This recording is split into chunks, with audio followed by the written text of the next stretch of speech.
pessoal, estamos aqui testando o Corolla Cross na versão XR, a versão de entrada do modelo. Normalmente a gente faz os vídeos contextualizando a história dos carros, mas bem recente. Ele foi lançado ano passado, 2021.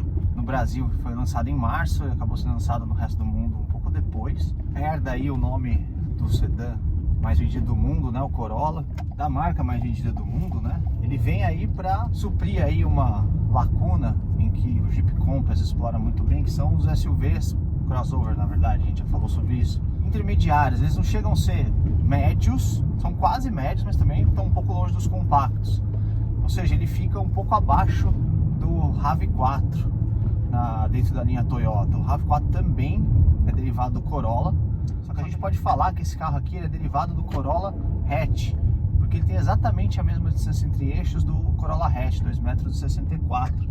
Já o RAV4 ele tem 2,70 m, como no sedã. E aí ele fica, tanto aqui quanto nos outros mercados em que ele atua, fica aí num patamar de preço abaixo do RAV4. Então, por ser um produto bem recente, nós não temos muito contexto histórico para falar. Então vamos direto para o teste. Normalmente a gente começa os testes falando sobre o desempenho do carro, a gente já vai chegar nisso. Vamos aproveitar que a gente está num bairro com um asfalto bem ruim, que não é difícil de achar. Vai falar do comportamento de suspensões do carro. Bom, tem uma polêmica, né? O Corolla Cross no Brasil é um dos poucos mercados do mundo em que a Toyota resolveu colocar a suspensão traseira por eixo de torção. No resto do mundo ela é multilink, ela é independente. Segundo a Toyota, é porque o consumidor brasileiro não notou a mudança da suspensão multilink no sedã, já que até a geração anterior o modelo vinha com suspensões por eixo de torção. E aí a Toyota resolveu então equipar esse modelo com eixo de torção. O primeiro problema disso, é um problema que todo mundo notou, já está até virando meme na internet, que é a saída de escape traseira, a marmitona lá atrás, né?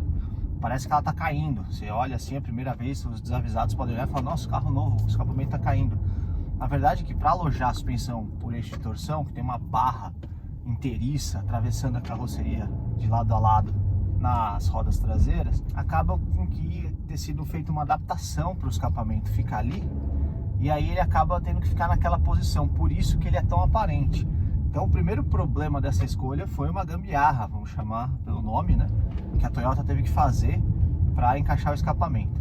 O segundo problema é que, se a maioria das pessoas não notou, e a Toyota não deixou isso muito claro, ela falou que o consumidor brasileiro não notou, e isso é um pouco generalista demais, mas eu notaria. Eu, certamente, muita gente que está assistindo esse vídeo também notaria a diferença de um Corolla de suspensão traseira por eixo de torção em relação a um Corolla com suspensão independente. Você pode até partir para a versão topo de linha híbrida, que ele vai ter a suspensão traseira por eixo de torção. E no dia a dia, então, como é que fica o comportamento de suspensões do Corolla Cross? Bom, ela é uma suspensão macia, tem rolagem de carroceria aceitável. Uma das vantagens que o crossover tem sobre um SUV de verdade é essa, é o comportamento em situações de estrada mais parecido com um carro. Então ele é um carro estável, mas tem uma consequência disso. Ele é um pouco sensível a buracos repentinos. Então, se você passar numa irregularidade, ou se você passar rápido demais numa lombada ou numa valeta, você vai notar um tranco um pouco maior do que deveria. Na traseira especialmente, a gente nota comportamento em ruas esburacadas, poderia ser bem melhor se a suspensão traseira fosse multilink. E a suspensão, o comportamento dela ao rodar acaba sendo um pouco atrapalhada pelas grandes rodas com pneus de perfil baixo. Então, no geral, a suspensão agradou, mas se você começar a pegar ruas com buracos um pouco mais profundos e irregularidades um pouco maiores, você vai notar um tranco um pouco maior que o desejável, que a suspensão multilink resolveria em boa parte. Sentiram o tranco? E a Toyota resolveria em outra boa parte ao utilizar um pneu um pouco mais alto. Já os freios têm um comportamento muito bom, é um carro de 1.400 kg, freio a disco nas 4 rodas, dianteiros ventilados. Então ele é um comportamento bom, segura bem o carro. No geral, ele é um carro bem construído, então essa parte mecânica não foi esquecida, exceto aí pela suspensão traseira por eixo de torção, que para mim é uma falha um pouco grave aí da Toyota, mas é um carro de acerto correto. Já o seu trem de força, se não é a última palavra em tecnologia, não tem turbo, ele é um trem de força bem competente. Ele tem um motor 2.0 com 177 cavalos no etanol, que é a situação que a gente está rodando agora. agora, 169 na gasolina, tem um torque em ambos os combustíveis de 21,4 kgfm, 210 Nm. O câmbio é um CVT de 10 velocidades com a primeira acionada por engrenagem, ou seja, ele tem uma arrancada vigorosa, isso ajuda na arrancada.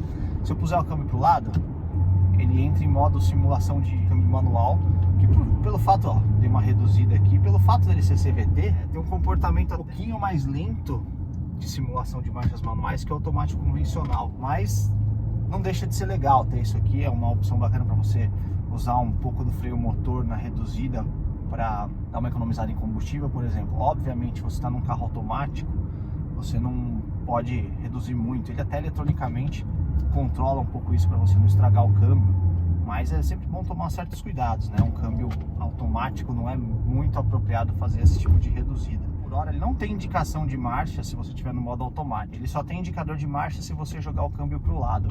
A retomada dele em estrada também é muito boa, é um câmbio bem gerenciado, o módulo eletrônico que controla o câmbio está bem acertado, foi bem programado. Agora entrando em modo Eco, falando em modo Eco, que é quando você está pisando pouco no acelerador, uma coisa que impressionou positivamente nesse carro, que é um motor 2.0 de 177 cavalos, a gente fez todo o teste no etanol, no ciclo urbano, um trânsito razoável, mas muitas ruas com asfalto ruim, muitas ladeiras, muitas saídas de lombada.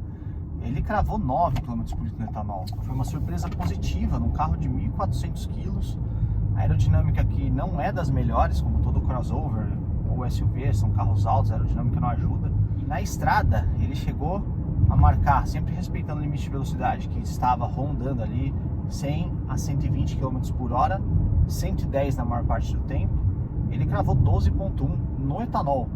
É um consumo muito bom para um carro desse porte, desse peso, com essa aerodinâmica.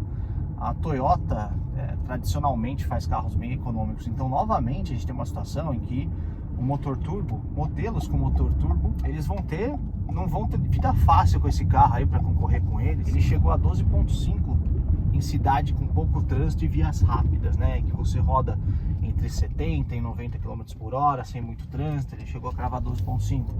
Então o consumo desse carro é digno de nota. Vamos ver o interior então do Corolla Cross. Abrindo aqui o porta-malas. Porta-malas de 440 litros. Tem umas partes mais fundas aqui para aproveitar, aonde o step não deixa chegar até em cima. Ele é um step temporário, as ferramentas todas aqui. Ele acaba ocupando um pouco, roubando um pouco do espaço, mas a Toyota separou essa parte mais baixa para ajudar. Essa sanfona aqui, essa porta sanfonada, ela sai para você passar um pouquinho dos limites aqui da tampa. Lembrando que pela legislação brasileira você não pode passar muito ali, na verdade você não pode passar nada, mas de repente se tiver um objeto um pouco mais pontudo, alguma coisa assim, a SUV traz essa facilidade, o crossover também, né, nesse caso. Mas essa tampa sanfonada aqui, ela foi fonte de algum ruído aí durante o teste. Está aí, o porta-malas do carro não é grande, enorme, mas está bem inserido na categoria, um pouco maior que o do Jeep Compass, menor que o do Taos. Vamos agora abrir. Bom, por dentro do carro aqui, a gente já nota o acabamento com plástico macio ao toque, meio emborrachado. Aqui um material sintético imitando couro.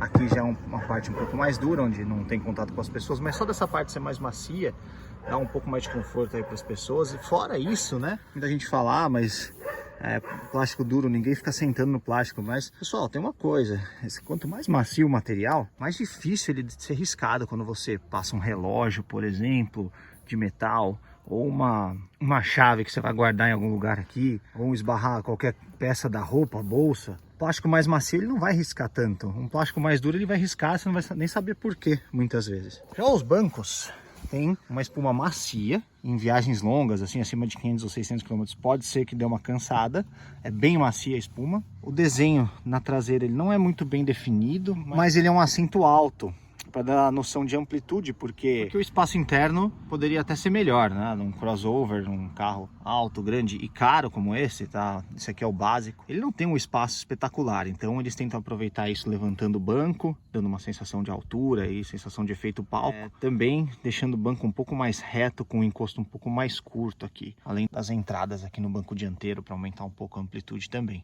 Mas os bancos, o material é um tecido áspero, tem algum desenho aqui, mas bem sóbrio. O banco é realmente bem áspero, não tem nada aveludado. Aqui você tem um mimo aí, uma saída de ar traseira com 2 portas USB. Isso é legal porque, principalmente nas versões híbridas do carro, a bateria faz uma troca de calor muito intensa aqui na região do assoalho. Essa saída do ar no banco traseiro. Uma outra vantagem do crossover, que tem a carroceria um pouco mais alta, um pouco mais larga, é o passageiro do banco do meio. Ele não vai tão apertado quanto nos veículos de passeio convencionais, sedãs, hatch. Já na dianteira, o acabamento das portas repete a porta traseira, material macio alto em cima. Um pouco mais duro embaixo, com couro sintético na porta. Os comandos de porta, vamos entrar nele. Inclui a trava, aqui o bloqueio de vidros atrás. Aqui os espelhos, que são rebatíveis mesmo na versão básica, eles têm um rebatimento aqui. O painel, vocês vão ter uma visão melhor quando a gente mostrar ele à noite, mas ele é digital ali no lado direito. Tem as leituras essenciais aí. Esse carro, ele é a versão básica XR, ele não tem borboleta de troca aqui atrás, nem piloto automático, controlador de velocidade, que os comandos viriam aqui. Uma outra coisa para economizar nesse carro é o comando de faróis, o chaveamento é na seta, não tem um botãozinho aqui. O painel aqui, ele é todo duro na parte de cima, e o plástico igual das portas aparece aqui somente. Porta-luvas não é acarpetado, então ele pode ser que o interior, que é um plástico bem rígido, pode ser que risque aí com o tempo. O multimídia, ele para parear Android Auto e Apple CarPlay, ele deu um trabalhinho, mas é aquela coisa, né? Depois que você faz uma vez, não precisa repetir tantas vezes assim. O câmbio, que ao colocar para o lado, oferece trocas manuais. Opção Power aqui, ele aumenta a faixa de rotação, simulação de troca de marchas do CVT, desligar o controle de tração, porta-copos onde viria o freio de mão, no exterior tem um freio de mão eletrônico, aqui é o freio de mão, não existe, é freio de pé, freio de estacionamento mesmo. Os bancos dianteiros têm bom apoio lateral, esse carro tem 7 airbags, então o airbag tem um airbag ali do lado do banco também, tem desenho sóbrio e o mesmo tecido áspero da traseira se repete. Vem com tapetes encarpetados, né, de série também. Mas é um painel relativamente simples, assim, mas eficiente, né? Os botões estão todos ao alcance. O multimídia é muito reto. Ele tem essa forma de tablet um pouquinho inclinado para trás. Ele poderia ser um pouco mais voltado ao motorista. Aqui o teto é bem alto, mas nessa versão básica, pelo menos, ele não tem nenhum porta-óculos, nenhum porta-objetos, nem nada. Essa luz aqui me faz lembrar o Fusca. O Volkswagen dos anos 80. Eu andei num Voyage CL87 esses dias, era bem parecido, era um pouco menor e o chaveamento era um pouco mais duro, mas é uma luz bem simples, pelo menos tem a luz na traseira, né? Um crossover que tem uma amplitude interna boa, então é legal ter a luz atrás, porém elas são ligadas em série, você ligou a dianteira, a traseira já liga também. É uma questão que poderia ser melhor resolvida, acho que elas poderiam ter comandos individuais ou um chaveamento a mais para ligar ambas as luzes, caso seja montagem do motorista. Aqui o ar-condicionado é digital, automático, mas ele não é 2 zonas, tá? Mas numa versão básica tá legal, esse ar-condicionado digital. Mas a gente nota falta de algumas coisas no carro nessa categoria, nessa faixa de preço. Não ter o controlador de velocidade, né? A parte de cima um pouco melhor emborrachada, para evitar riscos mesmos. Até essa parte aqui, de onde a gente guarda os objetos, que também risca bastante quando o plástico é duro. E nesse caso tem aqui em cima o plástico macio, que dá um certo conforto, mas aqui, que é onde o plástico pode se riscar, se colocar objetos, ela tem o plástico duro. Os vidros se abrem ou se fecham ao comando da chave. Se segurar o cadeado para abrir, ele vai abrir os 4, se segurar para fechar, ela vai fechar as 4. E esse então é a parte interior, a parte interna do Corolla Cross. Aqui nas versões top de linha tem carregador de celular por indução. Aqui o painel da Corolla Cross XR à noite.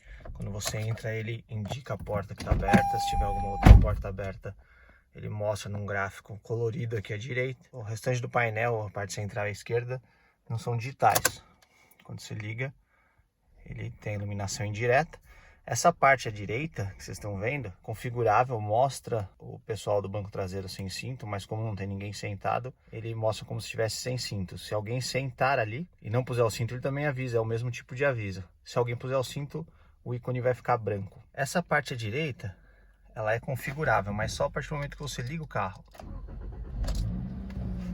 De partida, ele dá as boas-vindas aí. Como está no etanol, ele fica um pouquinho acelerado. Está mostrando a média global, cidade e estrada, uma média muito boa. Como a gente acompanhou no teste, esse carro é bem econômico.